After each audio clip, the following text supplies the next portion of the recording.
मुक्ता बहिणीवर तुझं किती प्रेम आहे हे बघायचं होतं म्हणून आम्ही नाटक केलं. नाही म्हणजे आम्हाला पण कळलं ना की दादा मुक्ता बहिणीवर खूप म्हणजे खूप प्रेम करतो. म्हणून तुम्ही काय माझी अशी परीक्षा घ्यायची का? तुझी परीक्षा घेतली आणि तुझी परीक्षा घ्या असं सुचवणारी ही छाया होती बरं का.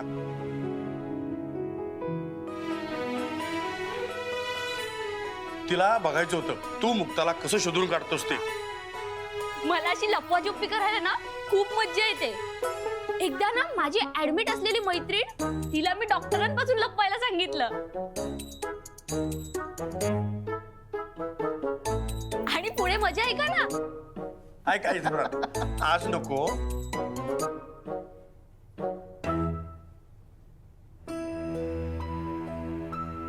तुमच्या डोळ्यात पाणी का आलंय? अगं फक्त मी रडायचंच बाकी राहिलो होतो.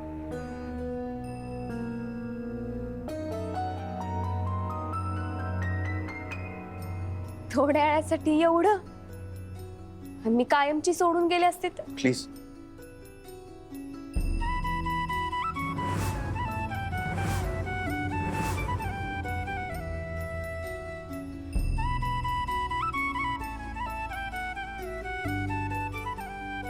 मुक्ता असं काहीच बोल नको.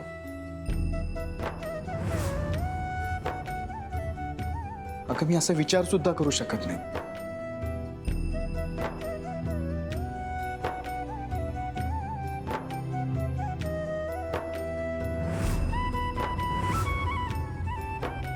असं तुझ्यावर खूप प्रेम आहे.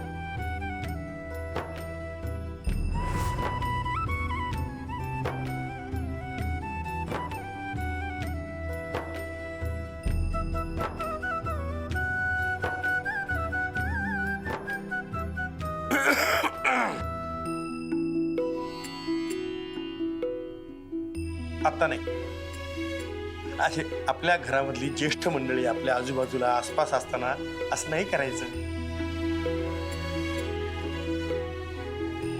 आणि कार्यक्रम संपला आता मुक्ताला तिच्या घरी पाठवायचे. पाठवणी करायची तिची.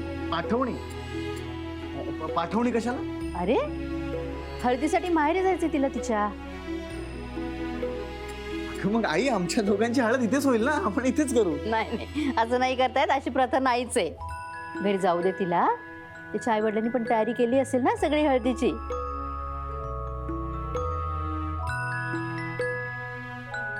अरे एवढी काय चिंता करतोस? लग्नाला येणार आहे ती परत.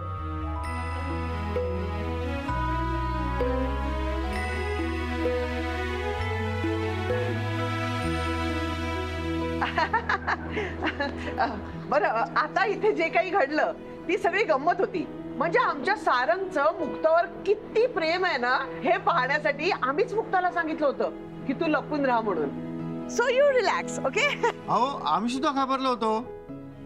अहो खरंच त्याचं तिच्यावर प्रेम आहे ना. ऍक्च्युली तसं शब्दात सांगता येणार नाही पण मला तर वाटतं खूप प्रेम आहे. किती ग किती ते प्रेम. बरं तुमच्या जेवणाची व्यवस्था इथे उजव्या बाजूला केली आहे. So please everybody help your self. Please या या. हो.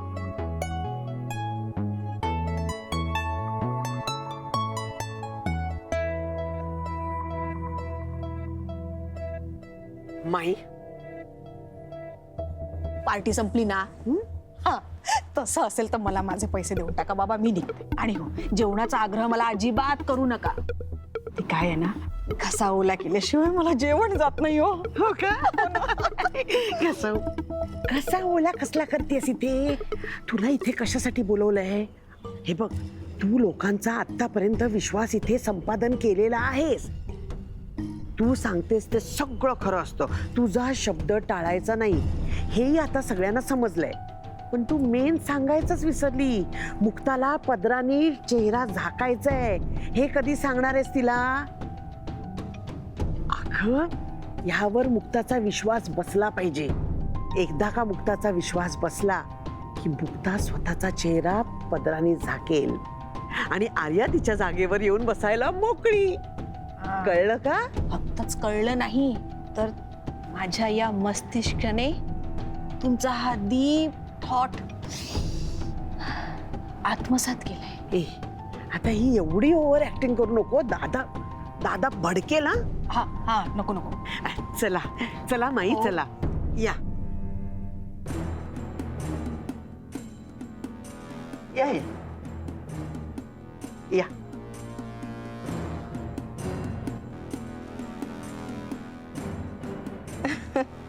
इच्छा करो सुख मिळो. अतिशय सुंदर जोडी आहे बघा तुम्हा दोघांची. देवीच्या आशीर्वादाने आणि इच्छेने तुमचा जोड बनला. अतिशय सुखी आणि सुंदर संसार होणार आहे बघा तुमचा. मुली, तू आता हळदीला जातीस, पण परत येताना आपला चेहरा पदराने पूर्ण झाकून घे.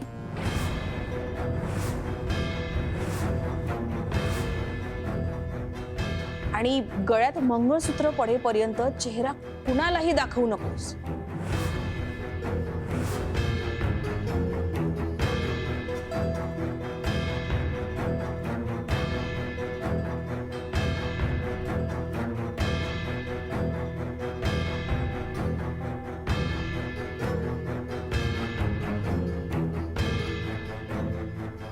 अहो पण तुमच्या चेहऱ्यावर पदर नाही घेत. प्रथा म्हणून सांगत नाही, अरिष्ट टळावं म्हणून सांगते.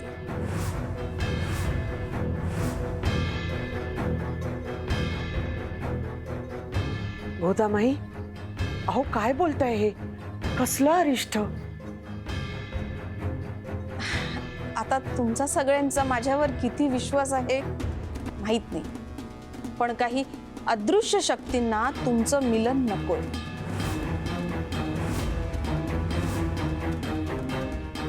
सारंग, तू हिला हिच्या गावची वेस ओलांडून इथे घेऊन आलास बरोबर. अगदी तेव्हापासून त्या शक्ती सोबत होत्या आणि म्हणून तर तुमच्या घरात सारखे वाद आणि भांडणं होत होती. आता पुढे जर हे वाद नको असतील आणि घरातली माणसं ही सगळी सुखी आनंदी असावी असं वाटत असेल तर हे कर. कारण परत येताना त्या शक्ती तुझ्या बरोबर येथे परत येतील आणि त्यात तुझ्या अंगाला हळद असेल. म्हणून येताना चेहरा पूर्ण झाकून घे आणि मुखात देवी आईचा जप राहू दे.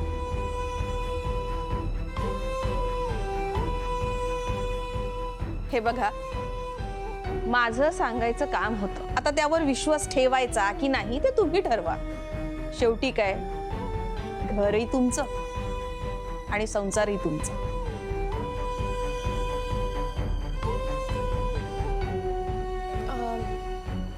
माय विश्वास आहे.